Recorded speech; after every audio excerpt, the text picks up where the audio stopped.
Já vivi tantos perigos, mas tua voz me acalmou. Tu das ordem às estrelas e ao mar os seus limites.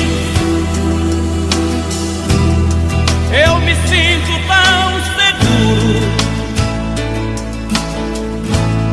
no teu colo, ó Altíssimo.